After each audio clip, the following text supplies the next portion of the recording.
Ini kayak rangkuman 60 tahun kehadiran Indonesia di Papua. Halo semuanya, selamat datang di kanal YouTube Manuskrip Papua.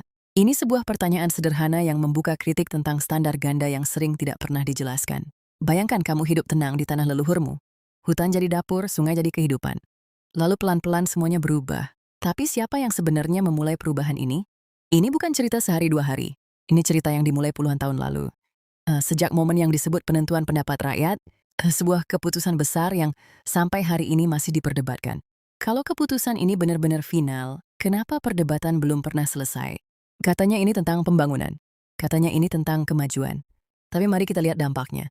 Apakah semua orang benar-benar merasakan kemajuan itu? Pelajaran sekolah versi kita, itu kan seolah-olah Papua itu sudah menjadi Indonesia sejak kita proklamasi.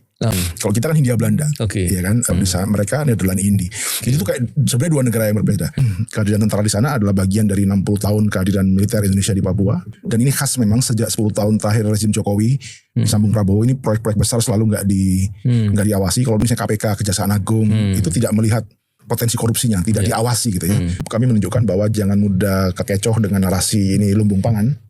Karena memang pangannya nggak digarap serius, yang digarap serius adalah tebu dan sawitnya. Hutan dibuka dalam skala besar. Tanah adat berubah jadi konsesi. Jalan dibangun, tapi lebih sering menuju tambang dan proyek besar, bukan ke kebun rakyat. Kalau jalan dibangun sebenarnya untuk siapa? Secara ekonomi memang ada pertumbuhan, tambang, sawit, energi, semua masuk. Tapi pertanyaannya tetap sama.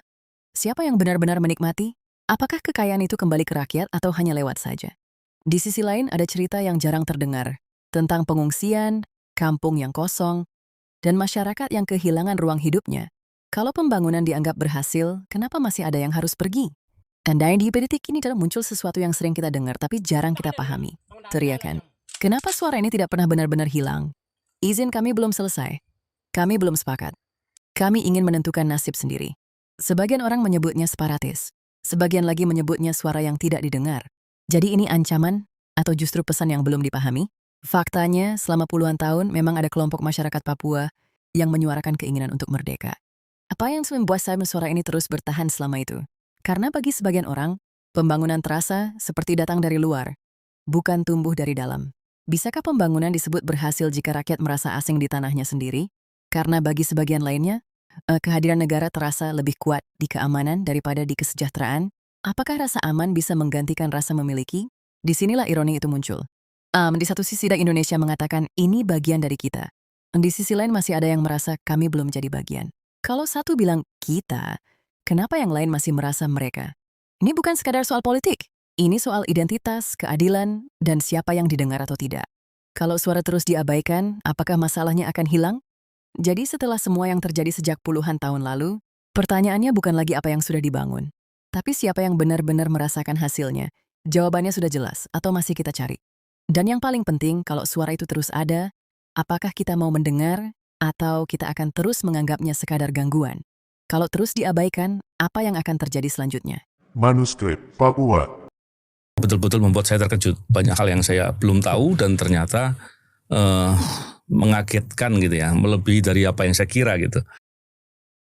Setelah nonton film ini rasanya seperti ditampar ya. Dan kalau teman-teman mengira bahwa film ini hanya tentang Papua, sebenarnya tidak. Masya Allah, ya Allah. Luar biasa. Penjajahan yang seharusnya kita usir, ternyata penjajahan itu datangnya dari pemerintah itu sendiri. Film baru saja yang kita nonton, kesan yang saya dapatkan di Papua saat ini sangat disayangkan sekali, di mana terjadi perampasan tanah adat. Setelah menonton film Teknologi ini, saya semakin tersadar seberapa menderitanya rakyat Papua di sana yang sebentar lagi akan kehilangan hutan adat. Sangat terkejut melihat apa yang terjadi di sana. Bahwa yang saya simpulkan, ketika terjadi operasi militer di seluruh tanah Papua itu akan mengikuti dengan pembukaan lahan, perampasan tanah adat. Karena akhirnya aku jadi sadar bahwa apa yang disebut pembangunan itu ternyata datang dengan harga yang tidak murah. Tanah yang hilang, hutan yang dibabat habis, dan suara yang tidak didengar. Sehingga sistem ini luar biasa merusak dan tidak ada sedikit pun membuat kesejahteraan bagi masyarakatnya. Bagaimana masyarakat mereka dipujuk,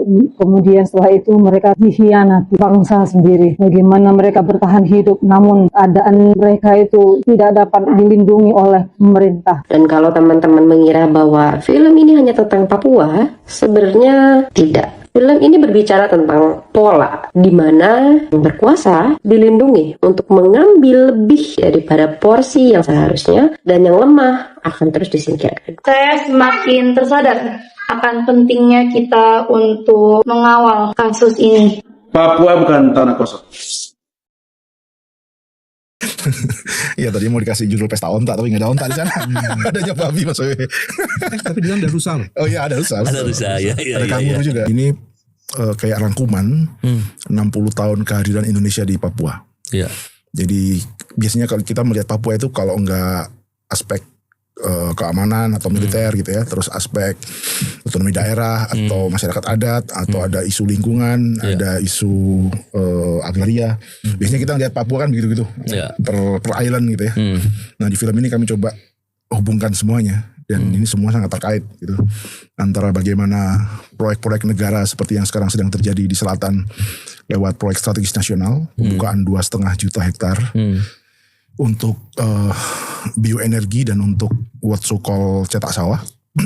Lalu kami hubungkan dengan bahwa proyek ini dikendalikan oleh tentara, melibatkan tentara sebagai pusat tenaganya gitu. Dan kehadiran tentara di sana adalah bagian dari 60 tahun kehadiran militer Indonesia di Papua, yang di era Mas BW masih muda ketika itu. Partnernya Mas BW di Papua di tahun-tahun 90-an. Sekarang masih muda juga Pak. Masih muda. Jenggot. Makin muda kayaknya. Dan ya terkait kenapa menarik kalau Bang Novel menonton film itu, karena mungkin juga bisa melihat bagaimana proyek sebesar itu tidak ada semacam oversight begitu ya. Atau dalam hal ini misalnya KPK, Kejaksaan Agung itu tidak melihat potensi korupsinya, tidak diawasi gitu ya. Dan ini khas memang sejak 10 tahun terakhir rezim Jokowi disambung Prabowo, ini proyek-proyek besar selalu nggak diawasi. Kalau dulu zaman Mas BW, zaman Bang Novel di KPK, ini saya bukan muji karena ada sampean di sini Mas ya. Itu kan lagi demam batu bara atau demam sawit, itu kan KPK juga mulai ngawasin ini. Eksploitasi ini kalau ada isu korupsinya kita harus awasi. Nah ini proyek-proyek khas gede di era Jokowi Prabowo ini kan, dari mulai IKN, PSN, Food Estate Food Estate ini, MBG, Koperasi Merah Putih, sampai sekarang yang di Papua ini nggak ada gitu, nggak ada gejalanya sedang diawasi oleh dipastikan tidak ada korupsi itu. Bahkan tidak ada korupsi pun proyek ini sebenarnya bermasalah. Tidak ada korupsi pun bermasalah. Yang mau film ini bilang. Tapi reaksi nontonnya gimana, Bang Novel tadi? Iya, saya tadi bilang memang begitu saya melihat film ini diceritakan bagaimana kondisi persoalan-persoalannya di Papua ya, saya kaget. Saya nggak nyangka separah itu ternyata. Termasuk juga soal pengungsian yang berapa ratus ribu orang. 107 ribu sekarang. 107 ribu ya. Tahun 2026 ini. Oke. Terus saya melihat bagaimana orang-orang Papua banyak terusir dari kampungnya gitu. Dan banyak mereka kemudian kehilangan ruang untuk mencari mata pencarian dan ruang hidupnya mereka. Yang mana mereka tinggal di sana kan sudah turun-temurun wilayah adatnya dia, yang itu harus diakui oleh negara gitu. Dan saya melihat, kok separah itu ternyata. Dan ternyata saya khawatir kemudian jangan-jangan masalah KKB ini karena ada persoalan begini gitu. Atau sebaliknya KKB dijadikan alasan untuk kemudian memperbanyak pasukan dan kemudian mendorong terjadinya eksploitasi yang menurut saya berlebihan. Tapi jangan-jangan saya salah. Kita tanya dulu sama yang senior kan. Gimana Pak BW kalau melihat persoalan di Papua nih Pak BW? Yang bagian pertama sebenarnya yang paling menarik dari percakapan tadi, kalau ngomong Papua berarti ngomong gigantik Mas. Gigantik itu artinya masalahnya nggak masalah kecil. Masalahnya nggak kaleng-kaleng. Tadi kan dilihat PSN-nya di sini coverage areanya 2,5 juta. Itu ekuivalennya kalau di Jawa berapa? Hampir 2 kali Jabodetabek. 2 kali Jabodetabek. Itu baru luas Mas. Terus kalau melihat tadi jumlah penduduk yang terkena dampak, Papua kan jumlah penduduknya nggak banyak. Ada berapa? Sekarang hampir 5 juta. 5 juta. Jadi coverage area dan coverage orang itu menjadi sesuatu di situ. Terus kalau melihat dari kekayaan alamnya, di sana itu kan ada kekayaan yang disebut dengan rawa. Padang rawa di sana Mas. Terus udah gitu ada juga bukan hanya rawa kan, kekuatan masyarakatnya kan punya kekayaan etnik. Itu kalau kemudian digusur, itu berapa banyak kekayaan yang mungkin nilainya itu juga sangat besar. Terus yang ketiga yang juga menarik adalah narasi-narasi yang dibangun. Jadi seolah-olah kalau nggak ada proyek itu Indonesia hancur lah. Jadi ini adalah, kalau dulu tuh zamannya George Adichie, saya ingat tuh, ada yang disebut dengan go to East.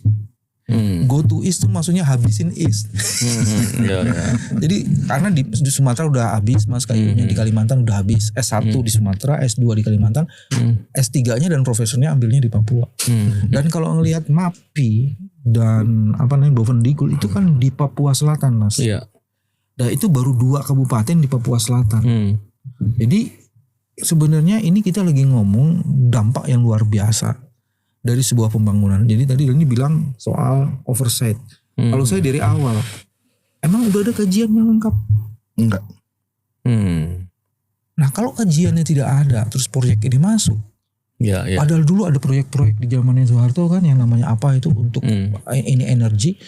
Itu bermasalah semua, apalagi untuk mengubah rawa menjadi sawah itu kan masalahnya gede banget mas. Sekarang pertanyaan kuncinya, emang kita sudah pernah ada rawa yang sanggup diubah menjadi sawah dan itu menghasilkan sebelum itu dilakukan di Papua? Ada nggak? Proyek lahan gambut 1 juta hektar di Kalimantan Tengah gagal. Jadi kita cuma punya era Soeharto 1 juta kegagalan mas, pengalaman kegagalan. Pengalaman berhasilnya di mana? Sekarang apa jaminannya bahwa ini nggak gagal lagi kan? Karena memang di film kami premisnya memang bukan untuk pangan hanya untuk kedok populis aja. Ini proyek bioenergi untuk bioetanol dan untuk biodiesel. Jadi biodiesel mau dinaikkan dari oplosan 40% sawit dengan solar jadi B50, sekarang kita B40. Dan untuk bioetanol yang sekarang E5, 5% etanol campuran bensin mau dinaikkan jadi E10. Dan itu butuh 1,3 juta hektar lahan tebu. Yang di film. Jadi di film kami itu kami menunjukkan bahwa jangan mudah kekecoh dengan narasi ini lumbung pangan. Karena memang pangannya nggak digarap serius. Yang digarap serius adalah tebu dan sawitnya. Mas Nandi, kita coba urut dengan lebih teliti gitu. Kalau kita lihat kan sebetulnya persoalan mengenai di Papua ini kan udah lama. Kalau kita lihat dari tahun 70, tahun 80 itu persoalan sudah terus terjadi. Tahun 61 sejak Indonesia masuk sebenarnya. Tahun 61 ya lebih tepatnya. Oke. Nah, ketika awal-awal dulu itu persoalannya apa sih dan kemudian berkembang sampai sekarang ini? Iya, kan kalau kita di pelajaran sekolah versi kita itu kan seolah-olah Papua itu sudah menjadi Indonesia sejak kita proklamasi. 17 Agustus 45 gitu kan. Jadi imajinasi kita soal Indonesia itu jadi Indonesia seperti Sabang Merauke itu 17 Agustus 1945 hari Jumat jam 10 pagi. Iya kan? Imajinasi kita. Betul. Enggak, Papua itu baru secara resmi disebut masuk Indonesia itu ya 1969. Sebelumnya antara itu? Sebelumnya di bawah Belanda. Di bawah Belanda. Okay. Tapi dia bukan Hindia Belanda. Ya, dia Nederland yang lain. Dia Nederland Gini gitu ya. Kalau kita kan Hindia Belanda. Ya kan East Netherlands. Ya, kalau di sana mereka Nederland Indi. Jadi itu kayak sebenarnya 2 negara yang berbeda. Kalau kita merujuk pada bahwa wilayah Indonesia adalah bekas wilayah Belanda. Belanda yang dimaksud itu adalah Hindia Belanda. India Timur ya. Papua nggak termasuk. Nah, tapi anyway, kemudian sejak mulai konferensi Meja Bundar, Papua kan di pending, jadi pending issue ya. Bung Hatta yang menjadi pemimpin delegasi konferensi Meja Bundar ketika itu 1949 untuk menganggap Papua pending issue. Kemudian di konferensi Asia Afrika, Bung Karno paradoks nih. Di saat yang sama Bung Karno menyerukan dekolonisasi. Semua negara yang pernah dijajah setelah Perang Dunia II harus dimerdekakan. Afrika, Amerika Latin dan segala macam semua harus dimerdekakan, dan Soekarno berhasil mengkonsolidasi konferensi Afrika tahun 55. Tapi di saat yang sama Bung Karno juga berhasil menggalang dukungan supaya dia ambil Papua. Karena memang imajinasinya Bung Karno itu seluruh wilayah Hindia Belanda. Sebenarnya bukan Hindia Belanda yang itu, tapi ketika itu perdebatannya dengan Bung Hatta itu kan adalah udah Papua ini beda gitu. Jangan diterus-terusin, kita kan baru merdeka, ini perdebatan di BPUPKI. Di sidang-sidang BPUPKI. Jangan diterus-terusin, wilayah Indonesia ini udah India Timur aja gitu ya. Hindia Belanda aja. Kalau diterus-terusin kita bisa ambil Kepulauan Solomon juga. Emang bisa ngurus kira-kira Bung Hatta begitulah. Nah, Bung Hatta ini lebih valid ngomong itu karena Bung Hatta pernah dibuang di Bovendigul 1927. sampai 1930. Bung Karno nggak pernah dibuang di Bovendigul. Bung Karno itu paling timur sampai di Ende. Ada apa di Bovendigul? Bung Hatta di situ. Bung Hatta bersama Sahrir ketika itu. Dan sebenarnya pembuangan Bovendigul itu sudah dibuka sejak 1927 ketika pemberontakan kelompok komunis di Banten dan segala macam. Silungkang 1926 dan segala macam. Pokoknya orang-orang kiri dibuang ke sana. Haji-haji merah juga banyak dibuang ke sana. Mas Marco Kartodikromo, intelektual, jurnalis gitu ya, banyak dibuang ke sana. Lalu Bung Hatta dan Sahrir juga dibuang ke sana. Itu memang pembuangan yang udah lebih brutal dari Alcatraz lah. Jadi kalau nggak kena malaria, wafat kayak Mas Marco gitu misalnya, jurnalis Medan Dunia Bergerak, atau ya kena buaya gitu, berusaha lari buaya. Jadi udah dibuang ke situ. Bung Hatta dibuang. Jadi Bung Hatta selama 2 atau 3 tahun di sana sebelum kemudian dipindahkan ke Banda Neira, itu memahami Papua ini apa gitu, berinteraksi gitu. Bung Karno, Yamin yang punya ide negara kesatuan nggak pernah berinteraksi gitu. Minim sekali interaksinya dengan antropologi Papua. Jadi Bung Hatta yang justru firm bahwa begitu merdeka 1945 di sidang BPUPKI udah stop. Jangan sampai jangan ke timur lagi gitu. Itu different banget itu apa Lhasa Nation-nya kalau kita pakai konsepnya imagine community ya. Ya kan bangsa adalah imagine community. Bung Hatta bilang ini di luar imagine kita gitu. Bahkan enggak merasa senasib sepenanggungan, enggak merasa satu sejarah yang sama. So Bung Hatta lebih realistis ketika itu. Iya. Ketika kemudian 61 lah ya tadi ya. Papua masuk wilayah Indonesia. Belum 69 baru masuk. 69, sorry. 61 itu operasi Trikora. Jadi Bung Karno kirim tentara, operasi Mandala, Soeharto yang pimpin waktu itu untuk melawan Belanda supaya Belanda angkat kaki dari Papua. Oke. Saya termasuk sejarahnya nggak terlalu bagus. Tapi rata-rata betul. Rata-rata orang Indonesia menganggap Papua imajinasinya adalah sudah sejak ikut Indonesia sejak 1945 ya. 69 begitu masuk di Indonesia. Kan tentunya kan menjadi bagian dari NKRI, masuk dari program-program tahapan pembangunan dan banyak lagi yang dilakukan. Harusnya kan tahapan itu terjadi. Persoalan-persoalan timbul itu apa? Rata-rata masalahnya apa tuh? Ya, ini yang menarik, Bang. Jadi akarnya tuh dalam banget ya. Harusnya menurut lewat perjanjian New York Agreement Agustus 1962. Itu kan perjanjian bahwa Papua akan menentukan nasib sendiri nanti. Tapi selama proses itu belum terjadi, referendumnya belum terjadi, Indonesia disuruh jadi caretaker. Jadi perjanjian New York itu antara Indonesia, Amerika dengan Belanda. Nggak ada orang Papuanya. Jadi kayak itu ada ungkapan yang sering digunakan teman-teman aktivis di Papua. Jin berunding dengan setan tanpa melibatkan manusia.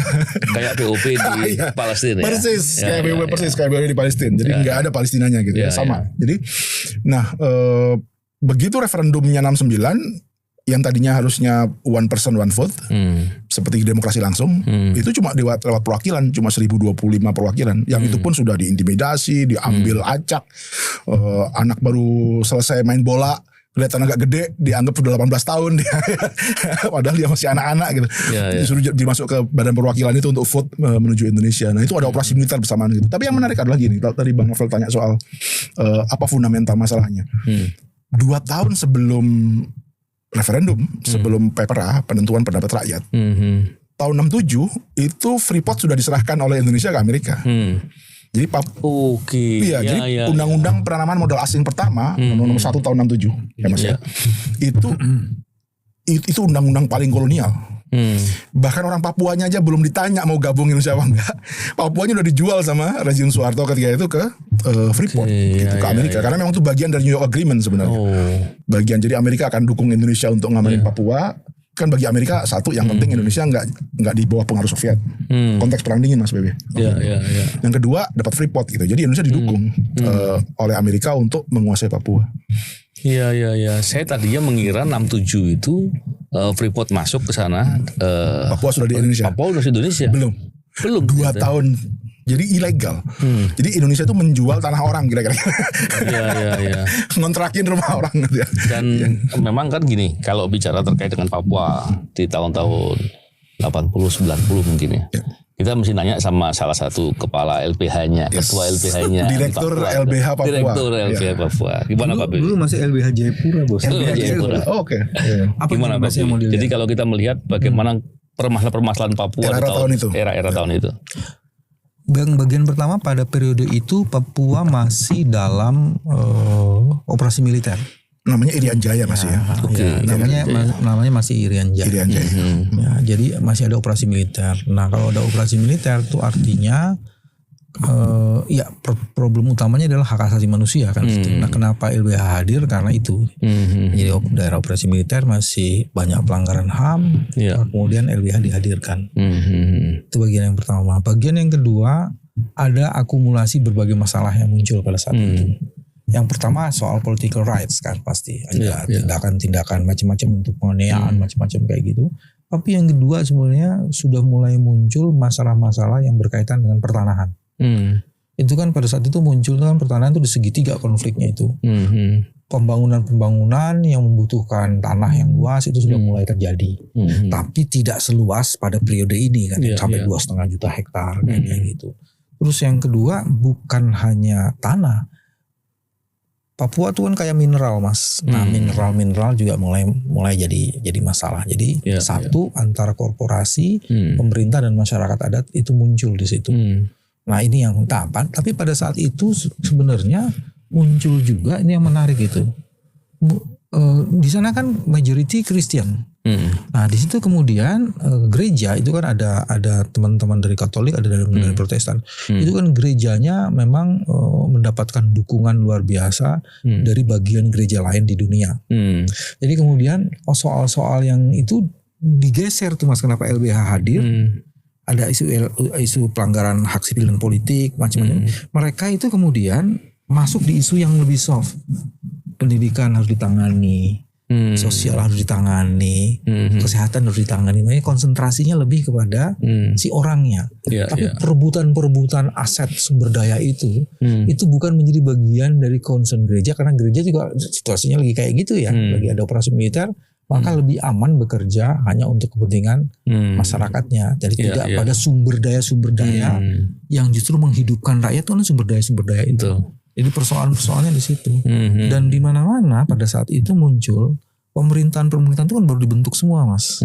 Jadi ada yang terjadi pada situ adalah pasti banyak orang dari luar Papua, karena orang teman-teman Papua kemudian sebagiannya kan baru pada sekolah, sebagiannya memang dididik di situ juga. Jadi ada amtenar yang dididik di situ, jadi bagian dari pekerjaan birokrasi, tapi juga ada yang proses untuk pendidikan.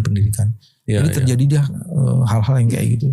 Nah yang dari luar juga yang jadi penting tuh satu lagi, bukan hanya gereja guys, tapi studi-studi antropologi kuat banget di situ. Nah sekarang pertanyaannya kalau dikaitkan dengan PSN sekarang mas, ini kan mengubah bentang.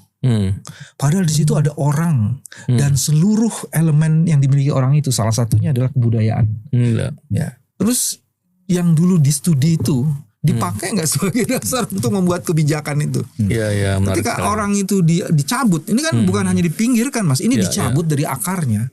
Karena sekarang pertanyaannya, emang kalau diubah bentangannya kayak gitu masih ada sagu?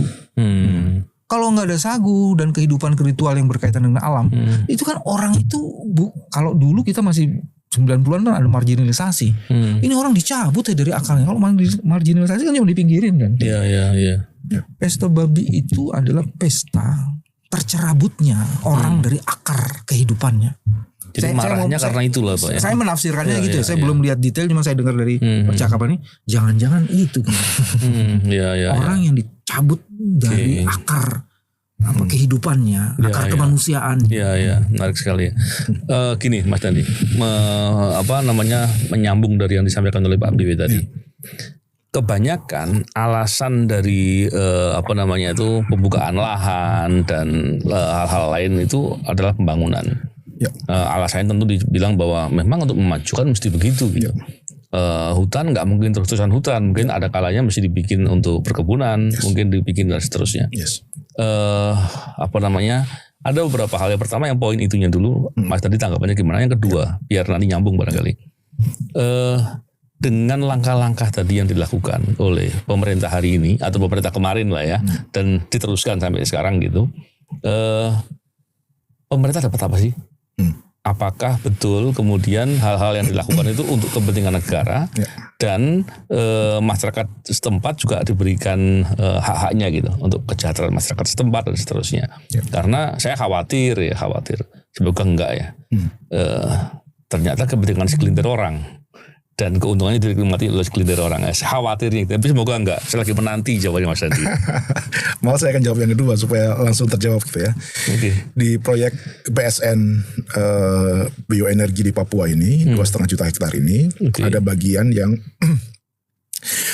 hampir 600.000 hektar itu untuk tebu. 600 ya. 600.000 itu untuk tebu. Ya. Itu untuk bioetanol. Ada 10 perusahaan yang dapat konsesi. Dan 10 perusahaan itu kami mengungkap di film ini dimiliki oleh satu keluarga saja. Oh gitu? Ya.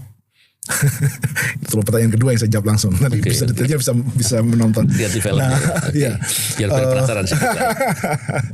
Jadi satu perusahaan satu keluarga yang punya 10 perusahaan konsesi tebu itu. Ada inisial nama keluarganya nggak?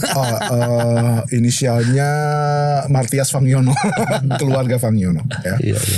Nah, dia ini raja sawit, salah satu raja sawit Indonesia. Pernah divonis 1,5 tahun dalam kasus sawit ilegal tahun 2017. Kok masih dikasih lagi di sana? Pertanyaan saya juga begitu. Jadi kayaknya memang justru orang-orang yang bermasalah ini kalau dalam teori politik preman justru dipelihara, dipegang buntutnya untuk ngerjain sesuatu banyak hal lah. Ya kan? Atau justru orang yang bermasalah ini mungkin justru storenya lebih gede daripada yang gak bermasalah. Jadi intinya karena di sana juga ada keterlibatan perusahaan lain yang juga sempat diminta mengembalikan kerugian negara sampai 11 triliun. Kita sebut saja perusahaannya Wilmar. Wilmar International dalam kasus sawit kemarin. Ini ngerjakan lagi di sana lagi? Iya, dia punya konsesi sawit juga dan juga tapi lewat bendera yang lain ya, lewat bendera yang lain untuk bioetanol, untuk tebu. Jadi hubungan antara Wilmar kemudian ownernya Martua Sitorus dan kemudian setelah dia mengakuisisi raksasa gula di Australia Sukrojin itu di proposal bisnis yang kami ungkap di film ini kayaknya mau digabungkan antara industri tebu atau industri gula dan bioetanol di Queensland di Australia dengan Merauke karena hanya 2,5 jam perjalanan, 2,5 jam pesawat. Jadi proposal bisnis itu sejak 2010. Jadi kami menyebut ini proyek 3 presiden. Sejak SBY, Jokowi, dan sekarang dieksekusi Prabowo. Dan ini adalah jadi kalau proposal akuisisi itu terjadi Juli 2010, PSN itu diresmikan di era SBY itu Agustus 2010. Jadi 1 bulan setelah akuisisi Sukrojin ditetapkan Merauke adalah proyek lumbung pangan dan energi oleh SBY. Terang-terangan lah ya. Terang-terangan. Sebenarnya nggak terang-terangan. Kalau kita riset, kita kayaknya gini. Ketika itu kayak program, kita butuh pangan. Kan sama dengan Soeharto ketika buka Kalimantan Tengah dengan narasi kita perlu swasembada. 1 juta dihabisin gitu, lahan gambut nggak dimulai dengan kecil dulu berhasil digambut nggak gitu, langsung 1 juta dihabisin, kayu-kayu Kalimantan diangkutin di era itu gitu kan, sawahnya nggak jadi, sawitnya banyak. Itu di Kalimantan Tengah kan ceritanya. Papua ini mirip juga gitu. Papua ini mirip juga. Nah ini terkait dengan pertanyaan pertama dari Bang Novel tadi, bukankah kita butuh hutan untuk pembangunan? Ya, oke, saya jawab mulai dengan pertama begini. Kalau kita memang butuh pangan, satu, nggak ada studinya food estate ini menjadi jawaban. Karena di banyak studi, termasuk di buku riset Indonesia, Mas Farid Gaban juga menulis, di banyak studi dilakukan di dunia, itu sumbangan pangan terbesar itu justru dari rumah tangga petani, bukan dari proyek-proyek food estate gede. Jadi pangan global ini 80%-nya disuplai oleh rumah tangga petani yang penguasaan lahannya hanya 22%. Jadi kita makan seluruh dunia ini sebenarnya hanya butuh lahan 22%. 80%-nya disuplai dari lahan yang 22% ini. Nah, lahan yang hampir 80% itu hanya menyuplai bagian kecil dari pangan. Kenapa begitu? Satu, karena pembukaan lahan besar-besar ini memang nggak pernah untuk pangan beneran, bukan untuk pangan manusia. Jagung itu misalnya dibuka besar-besar di Amazon untuk pakan ternak, industri pakan ternak, ya kan? Singkong, cassava misalnya, atau tebu itu bukan untuk gula atau untuk singkong goreng, Mas Bebe, tapi untuk bioetanol. Sawit sampai 17 juta hektar ya bukan berakhir di sampo dan di minyak goreng kita atau di gorengan kita. 80% ya berakhir di tangki-tangki kendaraan sebagai biofuel. Jadi yang mau saya sampaikan adalah kalau hutan yang untuk menumbuhkan pangan diganti menjadi tanaman untuk dibakar di jalanan, justru sebaliknya. Kita akan menghadapi krisis dan harga pangan. Karena di lahan yang sama yang tadinya untuk makan, kita harus berkompetisi dengan 3 sekarang. 1 berkompetisi dengan sesama perut manusia. 2 berkompetisi dengan perut sapi-sapi. Karena untuk pakan ternak dan ayam. Yang ketiga berkompetisi dengan tangki kendaraan. Jadi bayangin kalau 1 hektar yang sama, tiba-tiba dilelang gitu. Saya punya singkong nih 1 hektar, sudah panen. Datang nih 1 orang, gorengan. Saya mau beli buat gorengan. Datang orang kedua, saya dari perusahaan pakan ternak. Datang orang ketiga, saya dari perusahaan energi. Kalau di Pertamina sekarang misalnya Pertamax Green 95 itu sudah etanol 5%. Pertamax Green 95 itu etanol 5%. Datang misalnya Pertamina, saya beli singkongnya. Kira-kira siapa yang berani bayar mahal? Energi lah. Yang kedua siapa? Pakan ternak. Yang untuk gorengan, singkong untuk gorengan ini karena value added-nya kecil, pasti akan paling murah. Sehingga tukang gorengan ini nggak pernah dapat singkong, nggak pernah dapat jagung, nggak pernah dapat tebu. Karena 2 kompetitornya adalah modal gede yang punya value added untuk upgrading produknya menjadi something yang kalau dijual lebih besar, lebih mahal. Artinya apa? Konsep food estate ini nggak akan pernah menyediakan pangan buat kita. Sebaliknya, justru akan membuat harga pangan makin naik.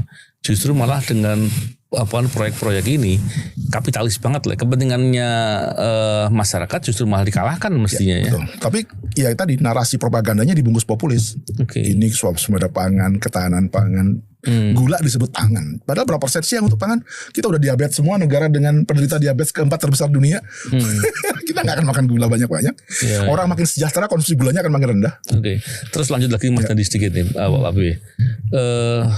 Belakangan kan kemudian dalam film itu kan dibicarakan bagaimana penambahan personil tentara lah gitu ya untuk pengamanan di sana sekaligus untuk mendukung atau mengamankan ya program-program ketahanan pangan maupun energi tadi.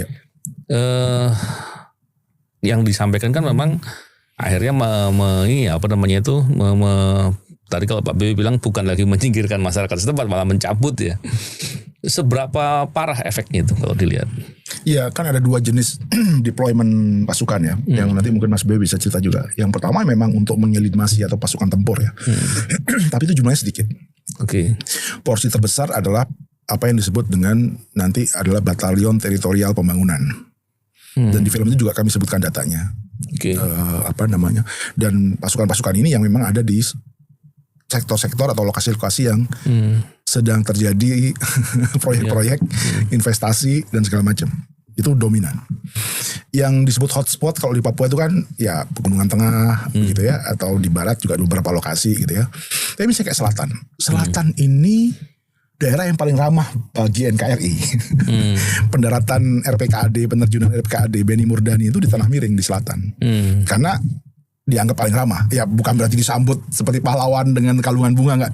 Mereka berusaha ngelawan juga waktu itu, tapi dibanding daerah yang lain yang lebih hotspot, selatan ini cenderung lebih ramah NKRI karena memang dalam sejarahnya dia ya sudah lebih terbuka, melting pot ya, karena aliran sungai Digul, sungai Mapi itu kan sungai dari laut itu muara-muara itu yang menjadi pintu masuk kan dulu kan.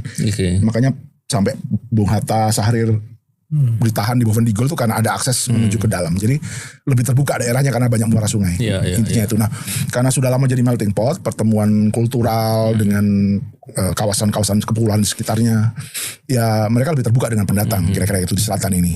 Tapi justru karena selatan ini lebih ramah kepada Indonesia, justru yang disikat duluan. Sejak Belanda bahkan sudah ada proyek Padi Kombe tahun 53 Van Mook ketika itu sudah mulai bikin proyek-proyek sawah di situ.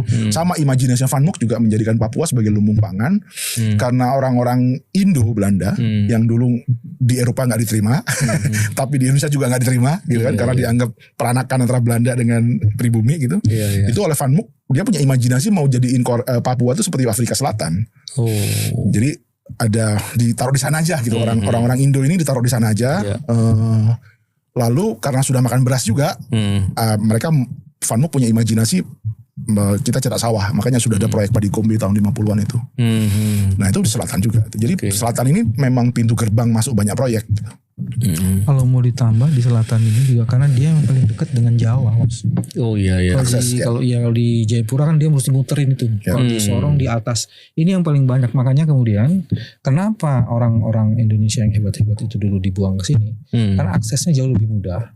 Dan kemudian ya itu sungai-sungai besar nggak mungkin naik pesawat kan dulu. Iya. Pasti naik.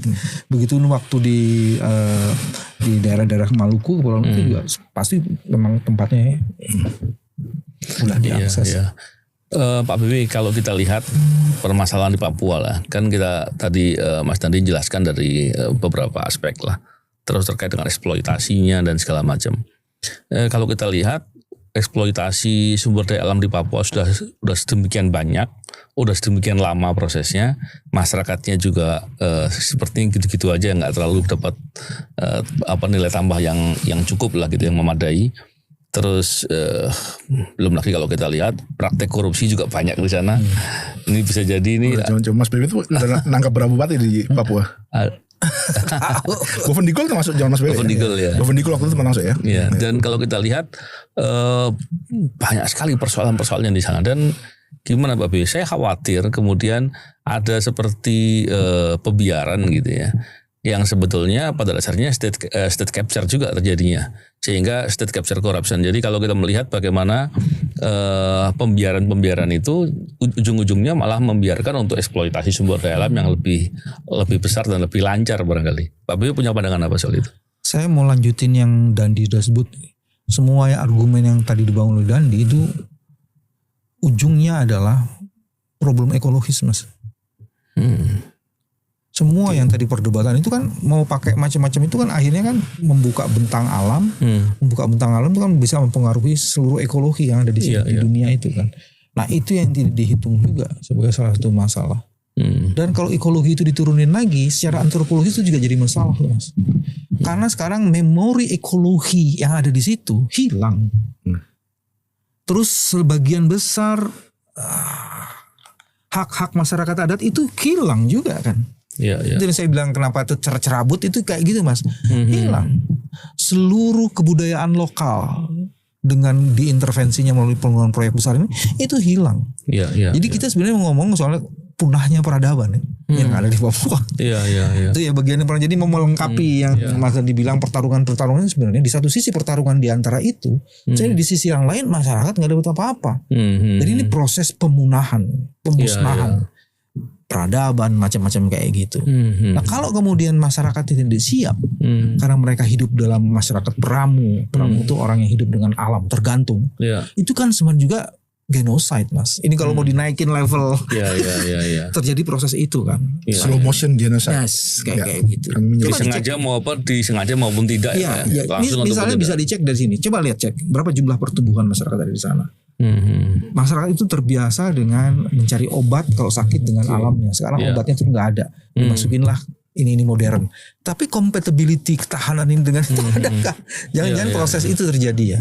Itu bagian yang pertama itu yang menarik. Terus bagian kedua menjawab pertanyaan Mas Novel. Korupsi terjadi kalau mau benar-benar lihat, Mas. Jarang sekali kita memperhatikan korupsi terjadi di daerah di mana bencana terjadi. Kan seluruhnya memerlukan kecepatan, Mas. Emang kalau kecepatan pakai prosedur? Emang kalau kecepatan pakai tercatat gitu loh. Jadi justru korupsi yang suka lupa. Makanya kan kemudian di dalam undang-undangnya kalau kau lakukan korupsi di daerah bencana hukumannya mati. Itu artinya apa? Memang ada fakta korupsi di daerah bencana itu terjadi.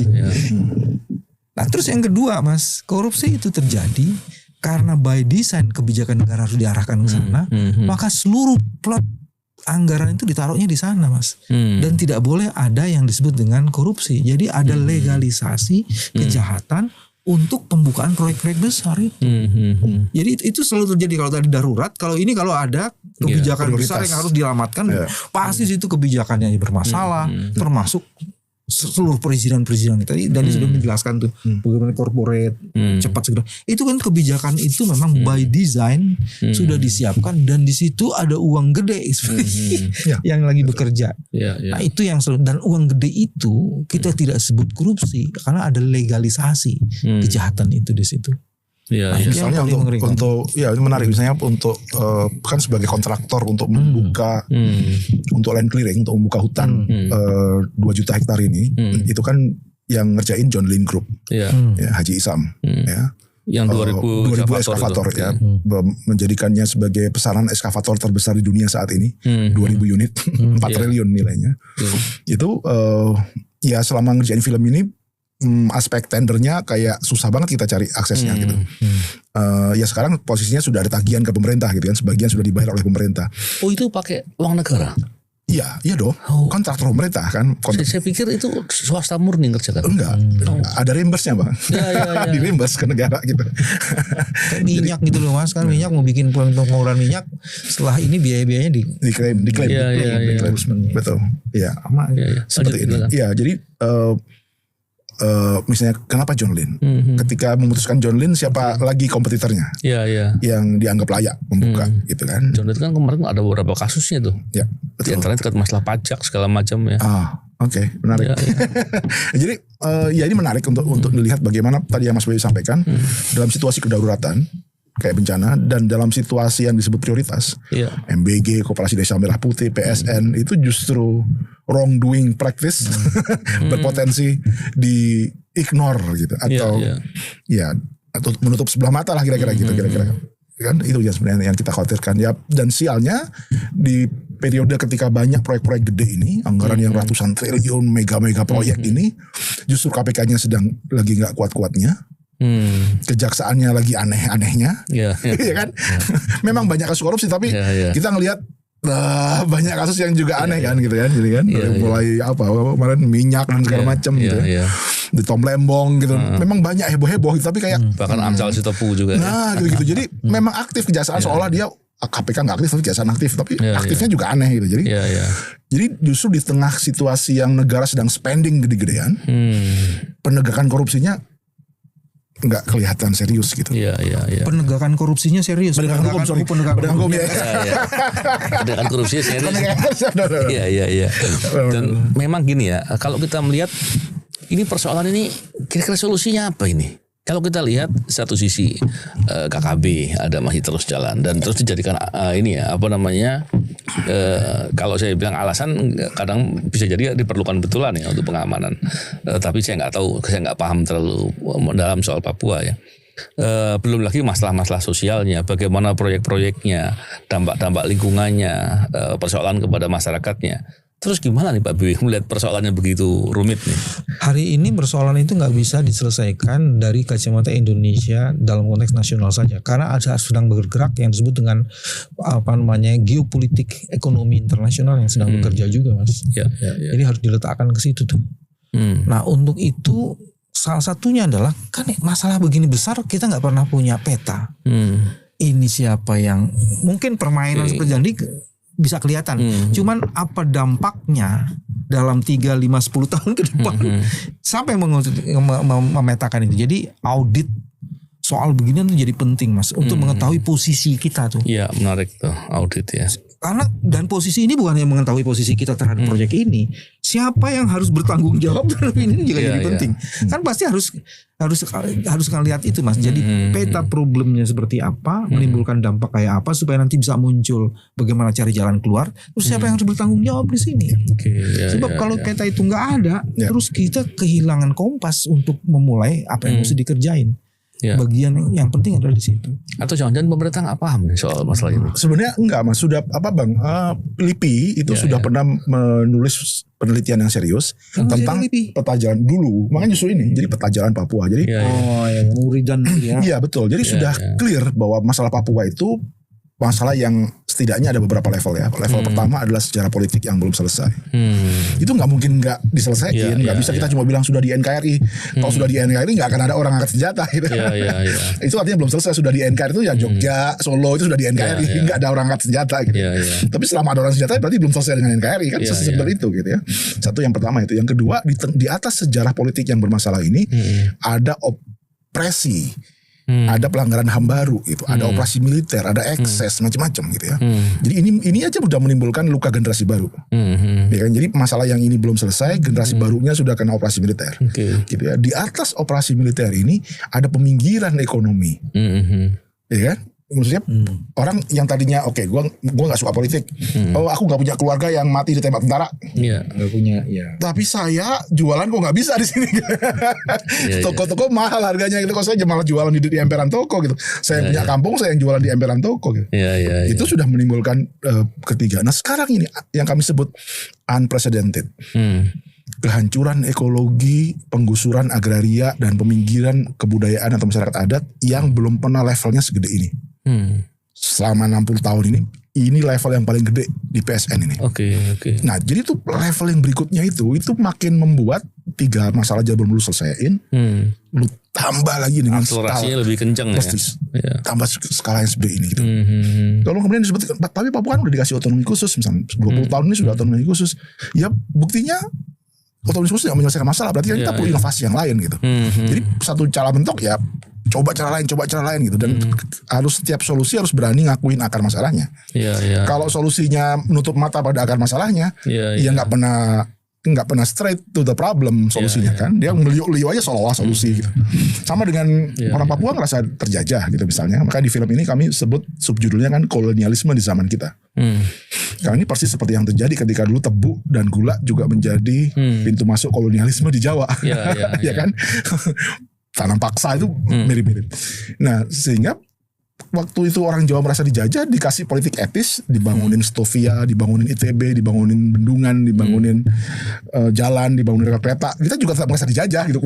Semua itu sebenarnya untuk kepentingan penjajahnya kok gitu. Jadi pertanyaan Papua misalnya, Jalan Trans Papua kan di buku di kajian teman-teman tentang kepentingan bisnis militer di Papua misalnya, disebut jalan-jalan Trans Papua itu menghubungkan, bukan membangun jalur tradisional ekonomi masyarakat, tapi menghubungkan sentra-sentra investasi. Gitu.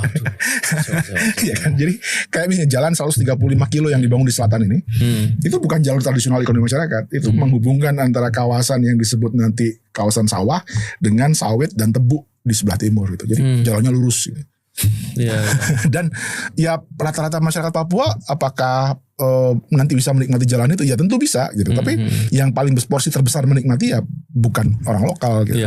Kebutuhannya sebenarnya misalnya kami ketika syuting film ini, kami melihat bagaimana nanas gede-gede, enak-enak banget. Nanas yang di hutan itu atau yang ditanam oleh masyarakat di sekitar hutan itu enak-enak tapi nggak bisa dijual karena nggak ada jalan. Padahal jalan yang mereka butuhkan sekedar jalan rabat supaya motor bisa saja. Nggak perlu 12 meter, nggak perlu 14 meter lebarnya gitu. Jalan rabat biasa aja, yang penting motor bisa mengangkut nanas ke pusat kecamatan terdekat. That's it. Nah ini justru nggak diurusin. Yang diurusin highway, jalan-jalan nasional, jalur kuning. Yang ya itu nggak langsung impactful ke ekonomi masyarakat. Dulu di zaman Orde Baru namanya pembangunan untuk siapa? Siapa untung, siapa buntung. Dulu tuh percakapannya gitu kan. Ternyata sekarang muncul lagi. Ya, memang saya juga ini ya prihatin sekali ya. Dan tadi yang menarik sekali yang Pak Bibi bilang memang perlu audit ya. Kita lihat persoalannya itu apa. Dengan begitu penyelesaiannya juga bisa lebih tepat lah, lebih terarah. Yang di Mas Muridan kemukakan kalau nggak salah ya, dan itu memang tuh jalan politik. Jadi jalan, tapi sekarang kita ditambah soal ekologis itu ya. Nah itu udah ada petanya, peta jalan penyelesaiannya itu Mas yang tadi ada 3 level masalah yang harus diselesaikan. Artinya kita punya apa yang sudah ada, tapi kemudian itu pun tidak cukup untuk menggambarkan masalah. Makanya perlu dilakukan. Dan menarik sekali film Pesta Babi ini saya pikir membawa persoalan di atas meja seharusnya ya. Harusnya dilihat sebagai sesuatu informasi penting, fakta-fakta yang disajikan semoga pemerintah juga meresponnya dengan cara yang baik, sekaligus masyarakat untuk bisa mempunyai pengetahuan lebih jauh soal Papua. Tapi sebagai closing statement, saya perlu pandangan dari Pak BW dan Mas Dandi soal film Pesta Babi ini. Silakan Pak BW. Produsernya dulu. Oh iya, berarti Mas Dandi dulu. Silakan. Ya sebenarnya saya menyutradarai film ini bersama Bang Sipri Dale. Beliau seorang antropolog yang memang sudah lama meneliti Papua, termasuk gerakan salib merah ini. Jadi sudah ada 1.800 salib berwarna merah yang dipatok di batas-batas tanah adat. Artinya apa? Simbol diadaptasi dari konsep sasi. Jadi kalau orang Papua tanam sasi atau kasih patok itu berarti sasi itu budaya. Daerah itu dinyatakan tertutup untuk dieksploitasi. Daerah itu adalah tanah kami, nggak dijual, nggak boleh masuk, orang nggak boleh mengekstrak gitu. Jadi itu sasi. Nah itu sekarang perwujudannya salib. Tapi ini bukan isu sara, ini bukan isu agama. Bahkan kami juga munculkan di film ini, mereka pun protes pada gereja yang nggak berpihak kepada mereka. Jadi ya kan di selatan itu keuskupannya membela PSN. Gitu. Nah ini yang mereka juga protes. Nah jadi ini adalah simbol universal saja bagi mereka yang mereka kenal gitu ya, untuk mengekspresikan digabungkan dengan budaya. Nah di film ini kami ingin menunjukkan bahwa sudah saatnya orang Indonesia ini melek soal Papua. Papua itu tidak dimulai dari urusan katakanlah KKB atau kami menyebutnya UPM, yang disebut misalnya membunuh warga sipil. Sama dengan kita juga menolak kalau Palestina itu dimulai 17 Oktober 2023. 7 Oktober 2023. Masalah ini sudah sejak 1949, 48 gitu ya. Sama Papua ini sejak 1961. Yang kita merasa seolah-olah baru dengar itu ya karena medsosnya baru meledak 10 tahun terakhir gitu kan. Di era ketika Indonesia baru punya TVRI ya kita gelap gulita soal Papua gitu kan. Misalnya di tahun 1984 ada 10.000 pengungsian. Sekarang 107.000 pengungsi ya? Pengungsi. Jadi 107.000 ini kayak nggak ada berita di Indonesia, nggak ada di algoritma kita, nggak jadi trending. Gitu. Ada 90 Bli Made Supriyatna peneliti militer mencatat sekitar 96.000 pasukan yang sekarang ada di Papua. Konsentrasi tertinggi di Indonesia. Di film kami masih belum update, satu tentara itu kalau di Papua jagain 100 orang. Kalau di Indonesia satu tentara itu jagain 690 orang. Jadi tingkat konsentrasi tentara di Papua itu tinggi banget. Nah ini yang menurut kami buka di film ini supaya orang Indonesia mulai memperbincangkan, mulai belajar sejarah Papua. Jangan berhenti tahu Papua dari pelajaran SD. Kita sudah harus lebih banyak melihat sumber-sumber lain. Jangan sekarang gini man, seperti kasus Andri Yunus. Saya sering menggambarkan begini. Di tengah ibu kota, di hadapan puluhan CCTV aja, mereka masih berani berbohong loh, bilang ini motif pribadi. Ya kan? Saya nggak percaya sama sekali. Persis. Bayangin di depan hidung kita 4 tentara anggota BAIS ini dan auditornya berani percaya diri mengarang cerita ini kasus dendam pribadi. Apalagi di Papua yang nggak ada CCTV. Detail-detail begini, bayangin. Dengan aing ngomong KKB yang nembak, KKB yang bakar, KKB yang ini, KKB yang itu.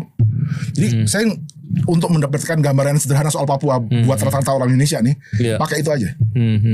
Kasus Gama misalnya di Semarang, sejelas itu rekaman CCTV-nya masih aja pakai celurit warna oranye warna merah itu, merekayasa cerita bahwa dia adalah pelaku tawuran dan segala macam. Jadi tadi rezim yang makin mengarah ke otoritarian dengan kontrol yang makin longgar terhadap aparat-aparat bersenjata ini, itu kalau ditaruh di Papua yang jauh dari akses informasi, kalau internet, kalau mulai ada uprising, kalau mulai ada demo, itu internetnya di shutdown di Papua. Jadi daerah yang memang dibikin gelap untuk orang nggak bisa kontrol. Jadi silakan aja dibayangin situasinya seperti itu. Ya, perhatian sekali ya. Mbak Be, silakan Mbak Be. Sudah selesai di Dandi sih. Tapi saya mau bilang begini, masa depan Indonesia itu sebenarnya salah satunya di Papua. Jadi kalau kita tidak menyelesaikan masalah Papua, kita tidak punya masalah, tidak punya masa depan. Kenapa dia menjadi masa depan? Karena sumber energi, sumber mineral itu ada di sana. Dan sumber selain ketahanan itu juga soal pertahanan kan. Itu kan di Pasifik Selatan ya beltnya Papua itu. Jadi bagian yang pertama itu. Siapa yang melupakan Papua dalam konteks Indonesia, dia sebenarnya sedang melupakan Indonesia masa depan.